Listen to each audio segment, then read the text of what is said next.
रिश्तों की डोर।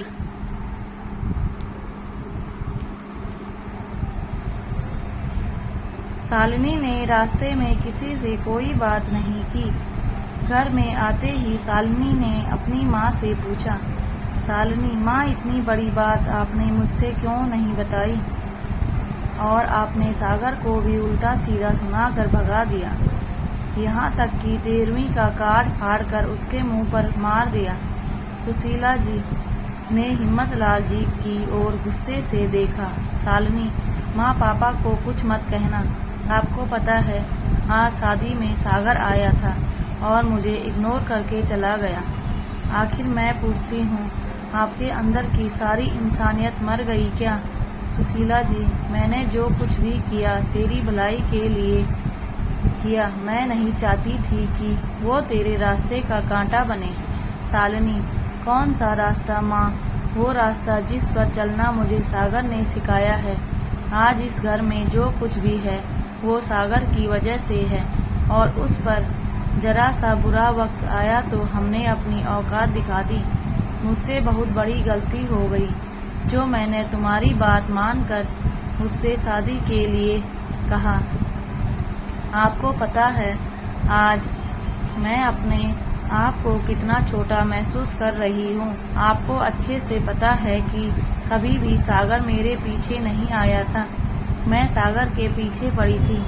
हिम्मतलाल जी, बेटी, अब जो होना था हो गया, अब आगे की सोच क्या करना है? शालिनी, अब आगे क्या बचा है पापा? मैंने सागर को हमेशा के लिए खो दिया। यह कहकर वह फूट फूट कर रोने लगी। रोते रोते वह अपने कमरे में गई और गेट बंद करके पलंग पर पड़ गई। शालिनी को आज लग रहा था जैसे उसकी दुनिया खत्म हो गई। इधर सागर जब शालिनी के घर से बेइज्जत होकर वापस आया तो उसने किसी से बात नहीं की। घर मेहमानों से भरा हुआ था। वह चुपचाप अपने कमरे में चला गया। कुछ देर बाद पुष्पा जी उसके कमरे में गई। पुष्पा जी, क्या हुआ बेटा, बहुत परेशान है?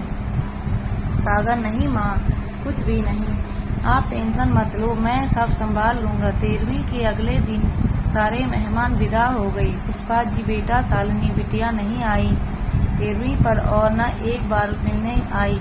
सागर, माँ, उसे ऑफिस के जरूरी काम से अमेरिका जाना पड़ा, वो यहाँ होती तो जरूर आती। पुष्पा जी, क्या तूने तो बताया नहीं? ऐसे कैसे चली गई? उसके मम्मी पापा भी नहीं आए। सागर, माँ, आप परेशान न हो, जब वो ही नहीं है तो उसके मम्मी पापा आकर क्या करते? पुष्पा जी समझ गई थी कि जरूर कोई बात है। अब वो सागर का बहुत ध्यान रखने लगी थी, क्योंकि उन्हें पता था कि सागर एक पल भी शालिनी के बगैर नहीं रह सकता था। आज अचानक दोनों अलग हो गए। एक सप्ताह बाद सागर घर आया और माँ से बोला, सागर, माँ, मैंने एक कंपनी में अप्लाई किया था, वहाँ मेरा सिलेक्शन हो गया, सैलरी भी बहुत ज़्यादा ऑफर हुई है, हमें बेंगलोर जाना है। पुष्पा जी, बेटा, यहाँ सब छोड़कर। सागर, माँ, अब यहाँ बचा क्या है? पापा थे तो रौनक रहती थी, इस घर में पापा की बहुत याद आती है। सब कुछ खत्म हो गया, अब मुझे केवल तुम्हारा ध्यान रखना है। चलो न माँ, वहाँ नए सिरे से जिंदगी शुरू करते हैं। पुष्पा जी, बेटा, एक बार शालिनी से बात कर ले। सागर, माँ, हमारे बीच सब खत्म हो चुका है, मैंने तुम्हें उस समय कुछ बताया नहीं। हमारे ब्रेकअप के बाद ही वह अमेरिका गई है। यह सुनकर पुष्पा जी की आंखों से आंसू बहने लगे। पुष्पा जी, बेटा, इतना दर्द सहन करके भी तेरे चेहरे पर सिकन नहीं आई है कि कहीं तेरी माँ न परेशान हो जाए।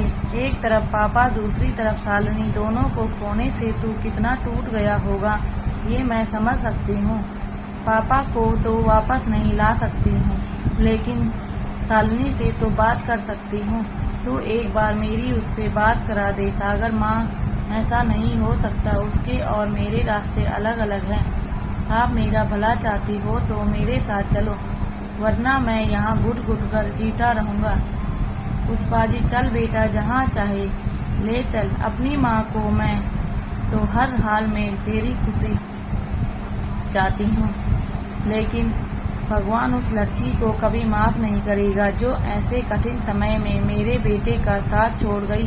सागर माँ, ऐसा मत कहो, शायद उसकी कोई मजबूरी रही होगी। पुष्पा जी, ये तेरी इंसानियत है बेटा, तू चिंता मत कर, इससे अच्छी लड़की मिलेगी तुझे। 1 सप्ताह बाद दोनों बेंगलोर पहुंच जाते हैं। सागर ऑफिस ज्वाइन कर लेता है और मन लगाकर काम करने लगता है। एक दिन काव्या का फोन आया तो उसे पिछली सारी बातें याद आ गई। सागर, काव्या, मेरी ओर से तुम्हें शादी की ढेर सारी बधाइयाँ, लेकिन मैं आ नहीं पाऊंगा। काव्या, यार तुझे मेरी कसम आना तो पड़ेगा। सागर, ठीक है, तू बहुत जिद्दी है, लेकिन मेरी एक शर्त है, मेरे आने के बारे में किसी को कुछ मत बताना। तू जानती है मैं किसकी बात कर रहा हूँ और मैं ज्यादा रुक नहीं पाऊंगा। काव्या, तू बस आ जा, मैं किसी से तेरे बारे में जिक्र भी नहीं करूँगी। दोस्तों, यदि आपको हमारी कहानी अच्छी लगी हो तो प्लीज़ लाइक, कमेंट, शेयर और सब्सक्राइब जरूर करें। धन्यवाद।